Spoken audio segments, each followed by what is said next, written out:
ദിയ കൃഷ്ണ ആരെയാണ് വിഷപ്പാമ്പുകൾ എന്ന് വിളിച്ചത്? എല്ലാവർക്കും നക്ഷത്ര വ്ലോഗ് എന്ന എൻ്റെ യൂട്യൂബ് ചാനലിലേക്ക് സ്വാഗതം. സോഷ്യൽ മീഡിയയിൽ ഇപ്പോൾ ഏറ്റവും വലിയ ചർച്ചാ വിഷയം ദിയ കൃഷ്ണയുടെ പുതിയ ഇൻസ്റ്റഗ്രാം സ്റ്റോറികളാണ്.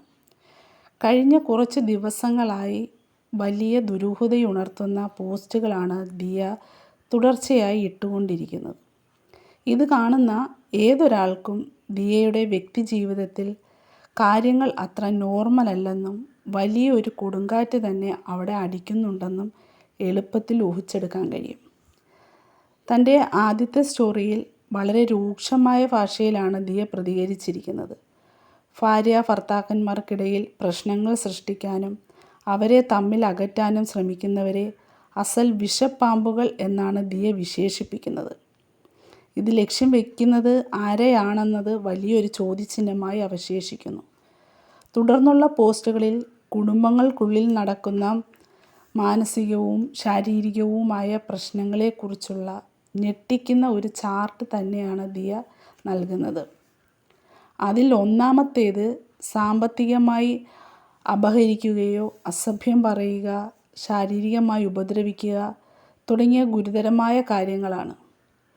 പിന്നെ ഭർത്താവിൻ്റെ അമ്മയുടെ ഭാഗത്തു നിന്നുള്ള ഇമോഷണൽ ഡ്രാമകളും പുറമേ നന്മമരങ്ങളായി നടിച്ച് ഉള്ളിൽ ദ്രോഹിക്കുന്ന ബന്ധുക്കളുടെ തനി നിറവും.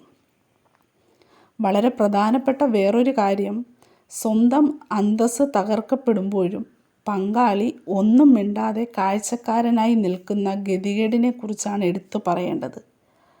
അവസാനം, സമാധാനം നഷ്ടപ്പെട്ട കുടുംബത്തിൻ്റെ മാനം കാക്കാൻ വേണ്ടി മാത്രം സകല ബുദ്ധിമുട്ടുകളും സഹിച്ച് ഒത്തുതീർപ്പുകൾക്ക് വഴങ്ങാൻ നിർബന്ധിതരാകുന്ന അവസ്ഥ.